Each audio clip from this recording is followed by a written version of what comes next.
Welcome again to SUAANGAN. I'm Stan Rubin. Tonight we have two people speaking at the IRC Annual Assembly held in Tuktoyaktuk.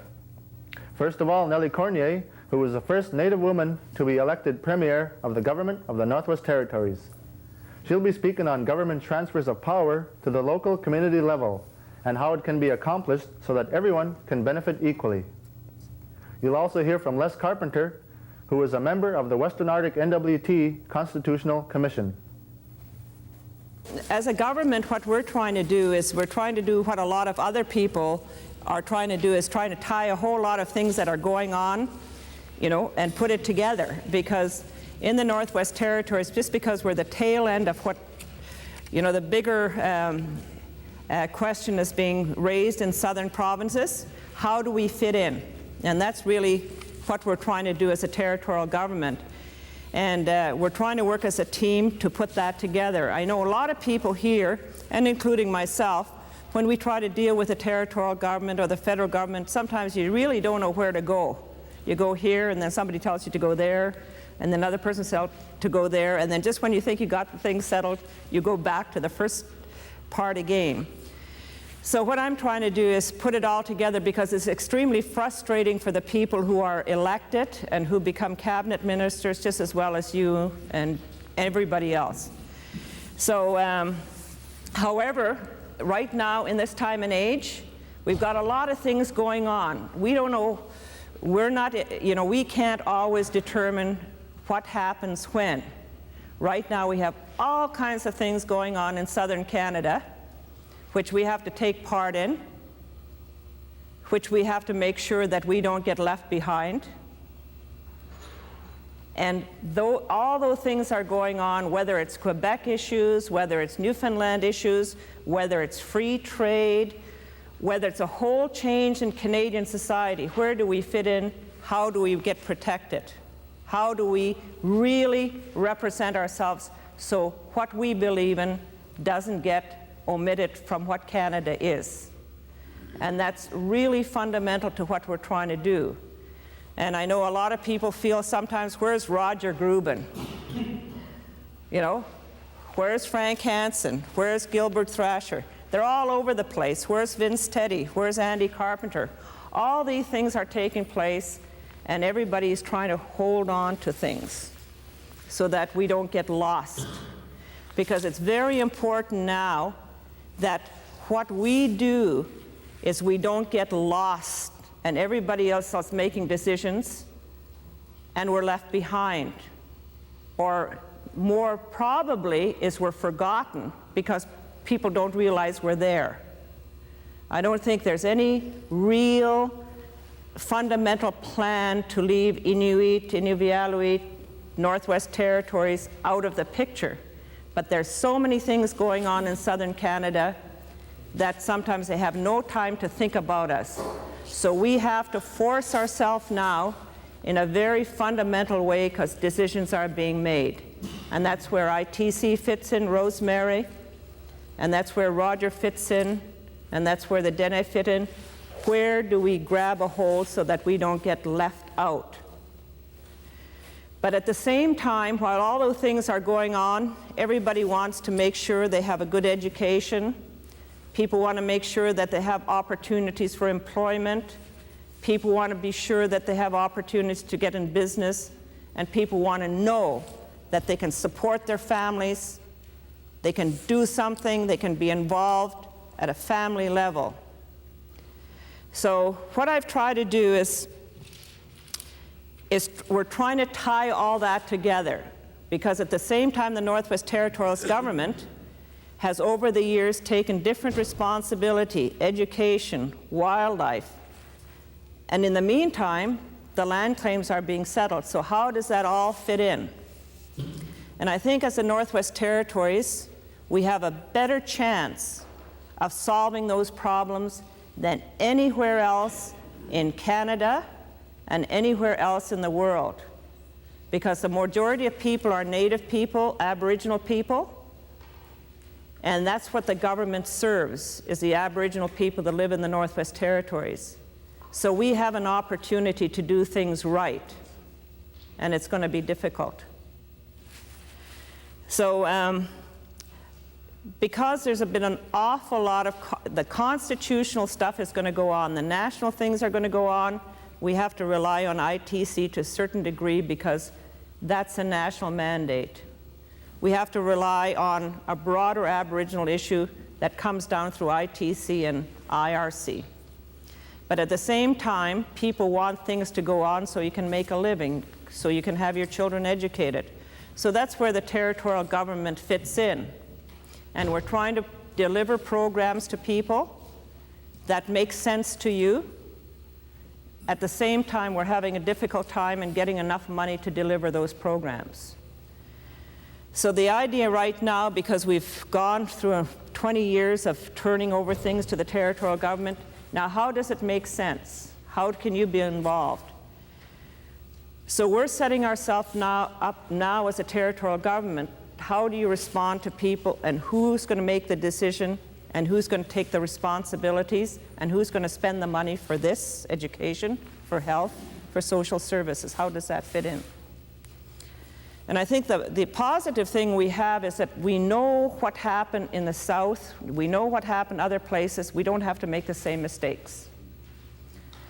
So our big thrust right now in the territorial government is to pass as much responsibility to the communities. How much do you want to take? Whether it's social service, DPW, what do you want to take? So right now, we're setting ourselves up so we can respond. We tried this a number of years in Sax Harbor, but because the government was not set up to respond to a community who wants to take responsibility, it was not a good transfer. What we gave to Sax Harbor was it was totally inadequate. They couldn't do it because it was not a good transfer. So right now, and by June, we should be set up in a way where you don't go into the territorial government like a land claim negotiation. What we say, what's good for the community is good for us. What responsibilities do you want to take over? We transfer to the community. I know Les just said a little while ago it's going to be easier for bigger communities. No, it's not. It'll be easier to smaller communities. Because when you get into a community like Aklavik, what do? You have the Gwich'in there. They have a certain ideas of what they want to handle. Then you have the Inuvialuit here. What do they want to handle? So it'll be more difficult in bigger communities to do that. Tuk probably won't have a problem. Holman probably won't have a problem because you have a cohesive group of people who can receive those responsibilities.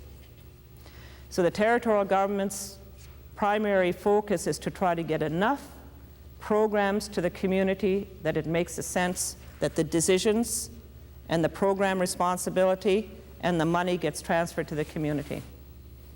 And that's what our focus is on right now, community transfers.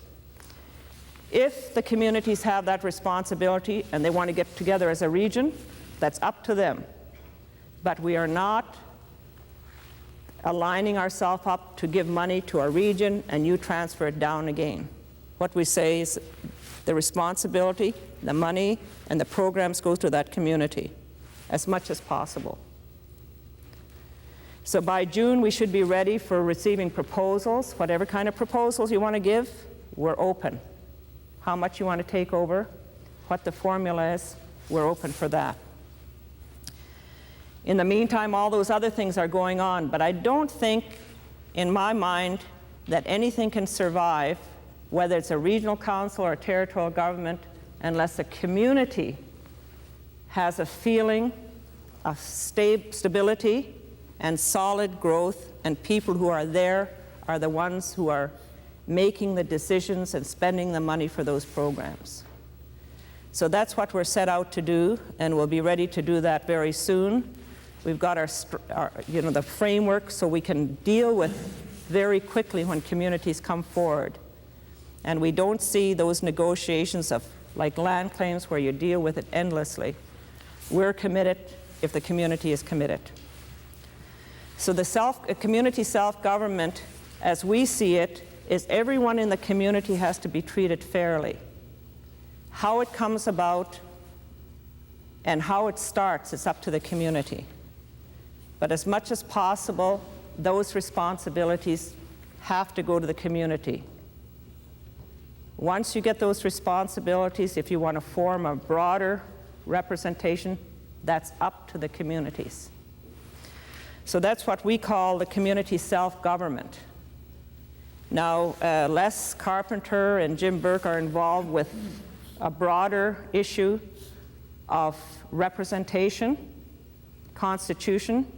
That's a little bit different because the community takes over, and how it's made up, that comes from that discussion. In Fort McPherson, if it's guaranteed representation and stuff like that, well, so be it. But the fact is, what we would like to do is get the communities to take over the money, take over the responsibility, and run the programs and make the decisions. And we don't want to shortchange you because we want every community to be successful. The other issue that I've been asked to talk about is the plebiscite. In the TFN claim, in Article 4, with the negotiations between the federal government and the TFN,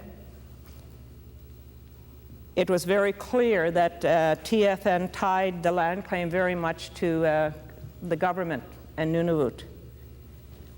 We couldn't do a lot about that as a territorial government because basically we're not really party to the claim negotiations between the federal government and the Aboriginal group. So in Article 4, there's a commitment that basically was agreed between the federal government and TFN on the division of the Northwest Territories. And the division of the Northwest Territories takes in certain considerations. Up to this time, the date that has been set for the plebiscite is March 16th. That may be delayed, but it'll only be delayed if TFN feels that they can't meet that date, particularly because of consultation to their communities. But I'll just read you what the conditions are, and because in terms of what's left out of TFN, once we have division, what's on that side, what is left over here? And because there's a lot of people involved, it says division will occur in such a way as to maintain adequate levels of public service, to respect the opportunity of residents in the Mackenzie Valley and Beaufort areas to develop new constitutional arrangements in the future for the western part of the Northwest Territories, and to respect the employment status and location preference of GNWT employees. There's been one study that has been done that they say if you split the Northwest Territories in half, will cost you about probably another $200 million to $300 million to go to the first, to maintain adequate levels of public services like health, education. Now, there's another study being done now with the federal government to try to reduce that. But because the TFN claim is so tied to division of the Northwest Territories and a Nunavut government, the concern is that they will agree to much less just to have the division. So there will be meetings this coming week with, in Aklavik, with some of the people that will be going from here, Rosemary, and some of the representation. The discussion will take place on how do you accomplish that. The federal government, unfortunately, really would like to get this claim out of the way. And I don't think they're not totally responsible in terms of the services. So what we are concerned as a territorial government that they offload the expense the division. And so what we have to do is we take away from education programs in different communities to set up another administrative structure to accommodate a capital site for Nunavut, which we're not against them having that, but the fact is, the idea is to agree that you don't get less because you're using money for another administrative center. Right now, for example, with education, the money has been turned over to the territorial government. And the legislative, all the people that are elected in the Northwest Territories determines where those funding is going. In terms of health, it's been turned over, and and then certain understandings for certain parts of health have been left out in terms of non-insured, certain things that are applicable to status people. You can separate that, but by and large, this money has been turned over to the Northwest Territories government. So all the funds that are turned over to the Northwest Territories government, whether the federal government deals with it, if you want to go directly to the federal government, all they'll do is come down and say, hey, there's so much money in the territorial government, you better wrestle that away from the territorial government.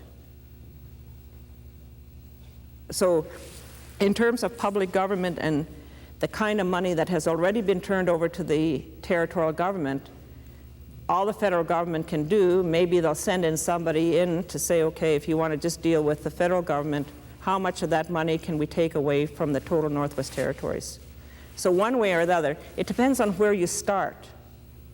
If a community begins with our offer of community government, maybe in the end, as a group, we'd have to say, like, there's a shortfall here, and together we may have to go to the federal government. But it depends on where you start. But it all comes back, any money that's in the territorial government, in the end has to be divvied up in terms of the transferred funds that are there now. So we know there's so much money in education, and that's the federal government agreed to that, and it's for the 50,000 people in the Northwest Territories. And then you say, well, that's some money that's there already, you're not going to get any more. So how much belongs to Aklavik? How much belongs to Sax Harbor? How much belongs to Rankin Inlet? So you got your school, and you've got your staff, and you've got people going to secondary education. So all that stuff, but no one's going to understand it unless you actually get down to working it out. So after you work it out for a while, maybe you're going to decide, well, there's not enough money to take it over. And you might have to group together in certain instances.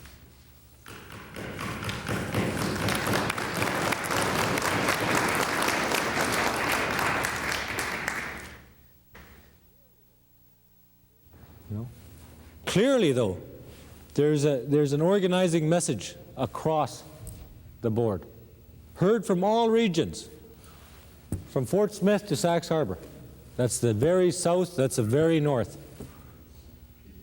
There's a change required. There's a change being requested. And that change is the power base of governing has to be brought back to the people. It has to be. The people are the ones that have to govern. I mean, there's some areas that we might look at that are not extremely attractive. Because, I mean, it's not just a matter of taking something over and running it. I mean, government, a central government, plays a key role in things happening. I mean, and for those of you who were a part of the discussions previously in Tuck back in the end of November, Russell Newmark brought up a key point that I think really has to be thought over, is that, you have to deal with policy, you have to deal with regulations, you have to deal with the law, the judiciary, the legislation, and the administration. I mean, there's some things that, they're not attractive to take over. So there has to be more planning in all of that that's going on. But the only time you seriously have to consider something, at least from my personal standpoint, I mean, why you want government, okay? And to me, the Inuvialuit are doing it the right way because they have advocated through years of trial and error in formulating the plan that originally was conceived as WARM, okay, is that they've offered a public government an opt-in and opt-out situation. And that's including everybody. Okay. But the only time you really want to go in and do something with taking something over is to improve. Is to, like, why take over government? You take over government only if you're going to do it better. And I think that's the key. That's something that we all have to consider. At the same time, what we've done up to this point is heard, like I've told you, all these submissions. We have basically a general idea of what it is that the people are saying, and we're looking right now at producing a preliminary report. Our target is Valentine's Day. Not to be confused with the Valentine's Day massacre in Chicago a few years ago, but that's our target date. Immediately after that, at least for the Inuvialuit region, for 4 communities, Tuk, Sax, Polituk, Holman, I'll be traveling into, to go over that report and to give people an idea of why we did what we did based on what we heard. Okay? I then formulate in the communities a plan for how you want to get together again and form the second round of submissions to the commission that we have. And so that'll take place before the actual community hearings start, which are going to start tentatively right now, March 9th, and they're going to start in the Beaufort region. The other thing is, where do we meet? I mean, we met in Tuk the last time. We met in Inuvik. But the opportunity is there. And that's what we're doing. Where we see ourselves going after that is to have a final report completed by the end of April. And by the end of April, after that, who knows what happens. There's supposedly a phase 2 to the project that we're doing to actually write the Constitution. But at this point, you know, given the political climate and the fact that we're actually moving fast, we've heard rumors that there's possibility that the process will be cut, you know, and government will pull it back into their hands. And my suggestion to you is that, I mean, that shouldn't be. Government should not write your Constitution. You should write your Constitution. You should demand that this process continue to take place. It is in your hands. And I believe it's very important. But as I say, those are just rumors right now. But that's the plan, to have something by the end of April that you can all deliberate and vote on, discuss, debate, toss out, whatever you want. And then after that, I mean, what we continue to do is in your hands. We'd like to leave you with our continuing series on drum dancing. We hope that by watching it, we'll give you a better understanding of our culture and our entertainment values.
Yamaha with the children.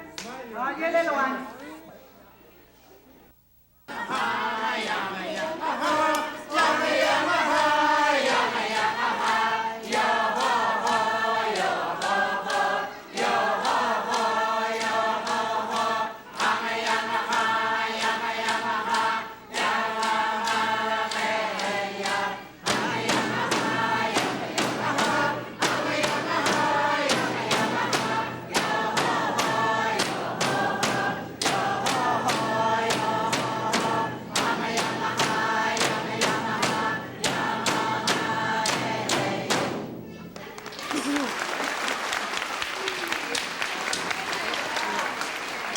Kalika, Pamenson boys.